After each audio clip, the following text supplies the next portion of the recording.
नहीं।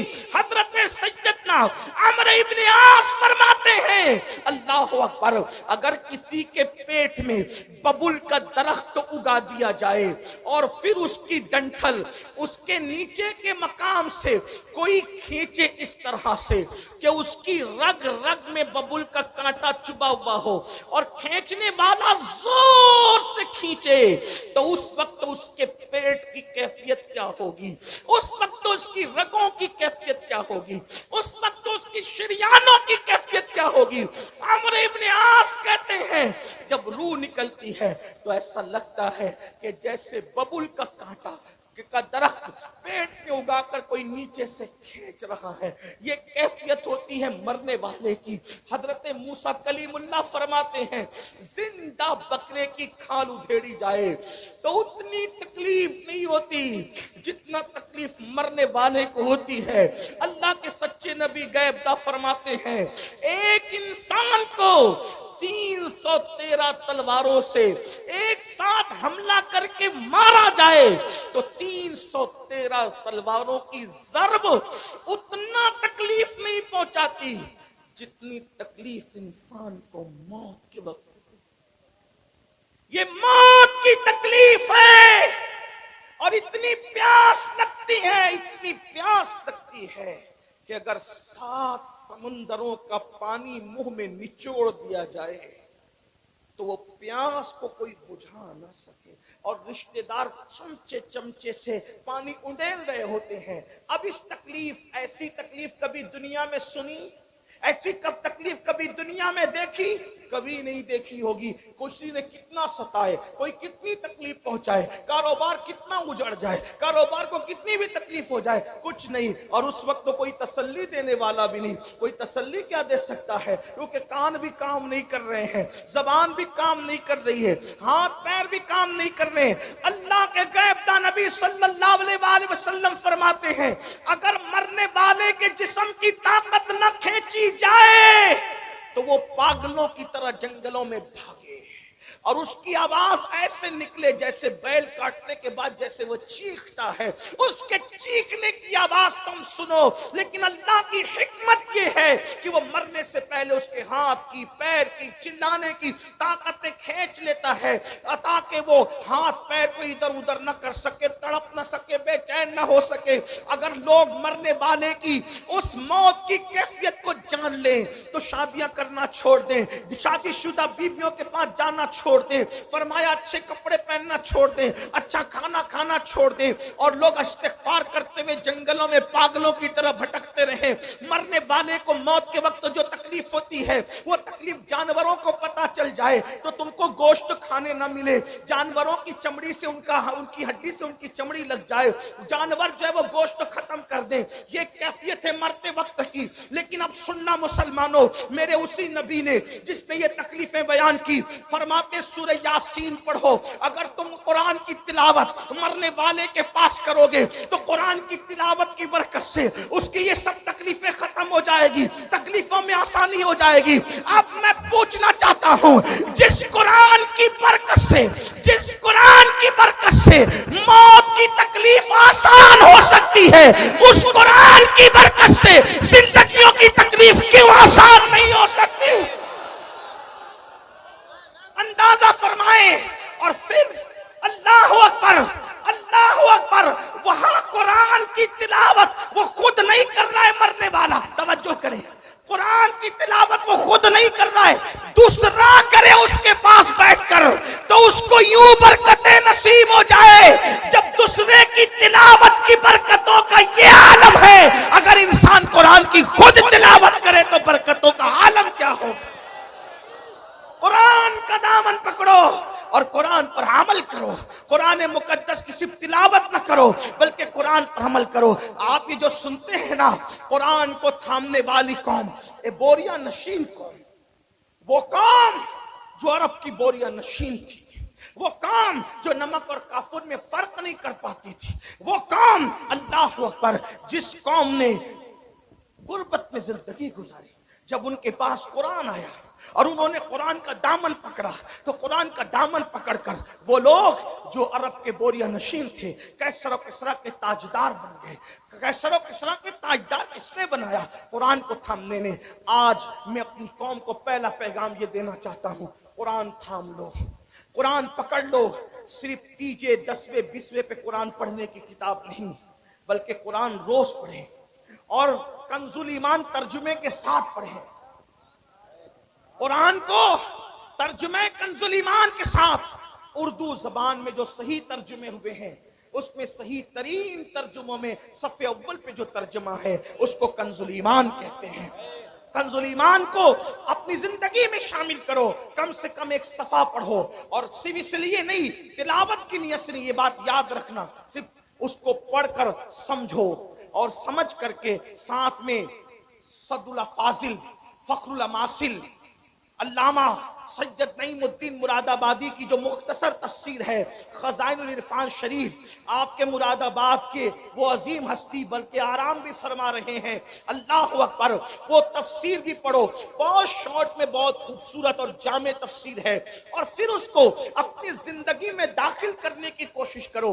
आपसे पूछता हूँ, जो कुरान की आयत लिख के सीने पे लटका ले, जब उसके मसाइल हल होते हैं, तो जो कुरान को अपनी जिंदगी में दाखिल कर ले, जो कुरान को अपनी जिंदगी में शामिल कर ले, आप जानते हैं कुरान अगर पढ़ोगे तो कुरान पढ़ने की बरकत से लोगों का खौफ दिल से निकलेगा। कुरान की तिलावत करोगे, जबान पर सच्चाई जारी होगी। कुरान की तिलावत करोगे, आपकी शख्सियत बारोब बनेगी। कुरान की तिलावत करोगे, आपकी शख्सियत बाअसर बनेगी। कुरान की तिलावत करोगे, आपकी जिल्लतें इज्जतों में तब्दील हो जाएगी। कुरान की तिलावत करोगे, नाकामियां कामयाबियों में तब्दील हो जाएगी। कुरान की तिलावत करोगे, दुश्मनों को अल्लाह तुम्हारे कदमों में झुकाएगा। दुश्मन कितना भी बुलंद होगा वो नीचे होगा और तुम ऊपर नजर आओगे। कुरान पकड़ कर तो देखो, कुरान थाम कर तो देखो। कुरान को ताक की जीनत बनाने वाले, कुरान को अपने सीने की जीनत बना के देख। कुरान को ताकों में रखने वाले और जुस्तान में लपेट कर बंद करने वाले, उसको अपने दिल में बंद करके देख। कुरान मुकद्दस को सच्चे दिल से थाम के देखो, इंशाअल्लाह जब वो दुश्मन मगलूब होगा, आपको गलबा नसीब होगा।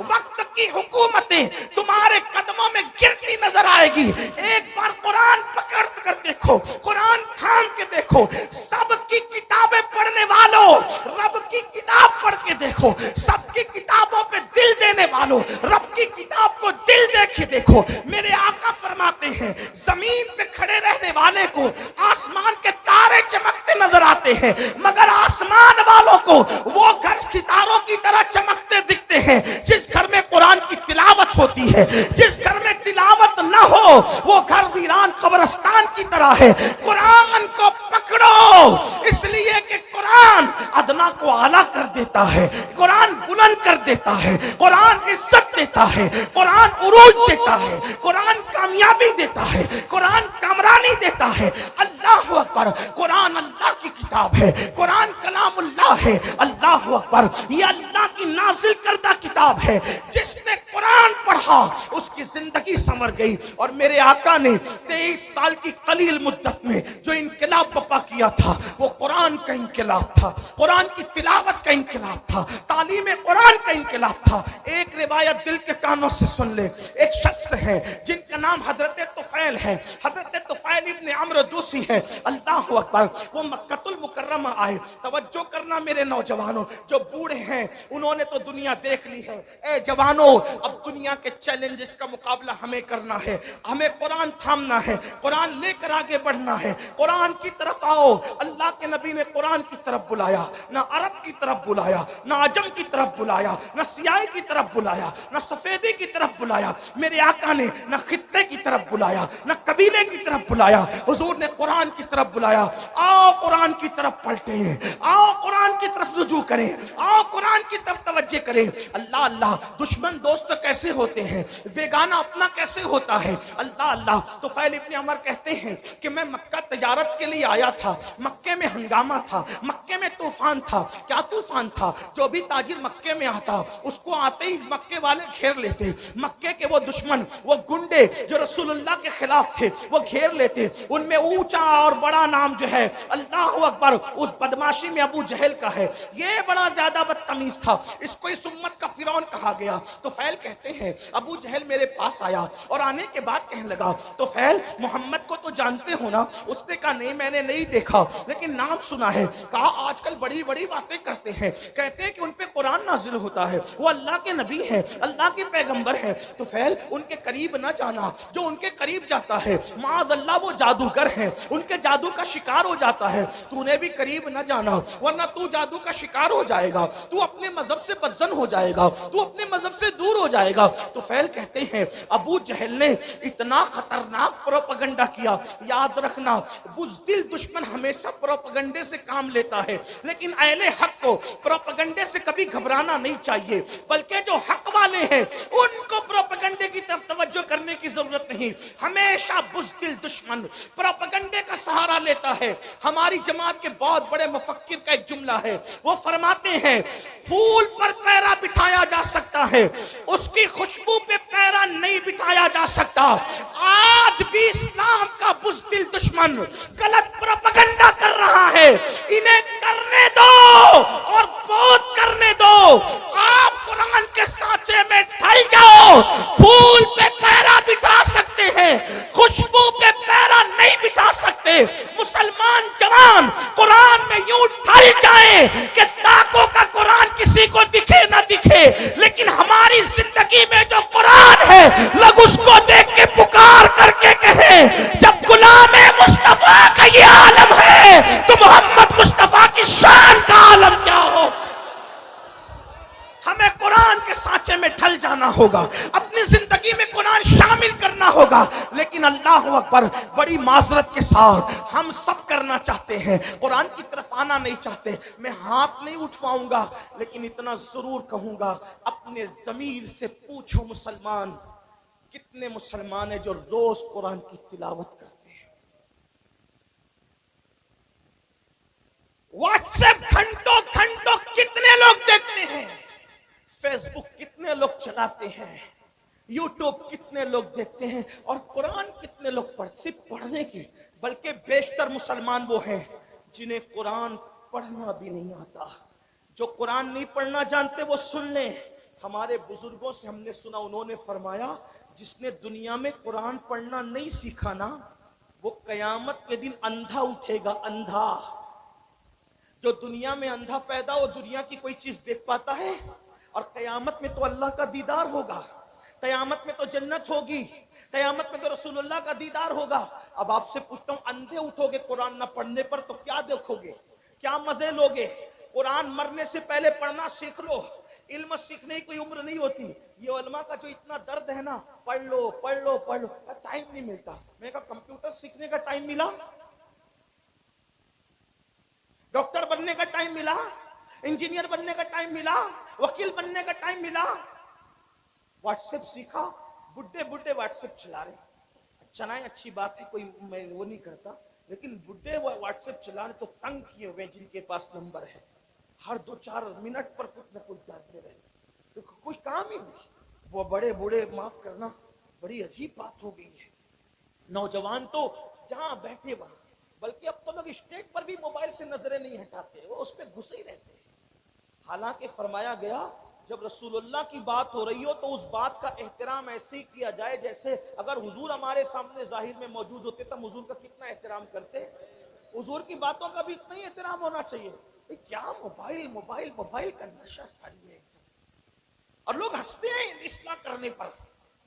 حضور کی باتیں ہو رہی ہے موبائل میں, موبائل لے کر کے کھڑے, موبائل لے کر کے بیٹھے. اللہ کے بندو جب پتا ہے کہ بیان ریکارڈ ہو رہا ہے اس میں مل جائے گا, تم اپنا وقت ضائع کیوں کرے؟ تمہاری پوری توجہ موبائل پر ہے, تمہاری توجہ حضور کے فرامین پر کب ہے؟ محروم نہ بنو, آداب سیکھو, زندگی گزارنے کا طریقہ سیکھو. عرض کیا کر رہا تھا, غلط پروپیگنڈا ہونے دو, قرآن سیکھو, قرآن اپنی زندگی میں شامل کرو. اور فقیر کی بات لکھ کے رکھنا, قرآن جس دن مسلمان کی زندگی میں شامل ہو جائے اس دن ہمارے لیے انقلاب کا دن ہوگا, اس دن ہمارے لیے ترقی کا دن ہوگا. قرآن تھام لو، سیکھ لو. اور قرآن سیکھنے کے لیے کوئی اچھا عالم مل جائے 3 مہینے سے زیادہ کا وقت نہیں لگتا.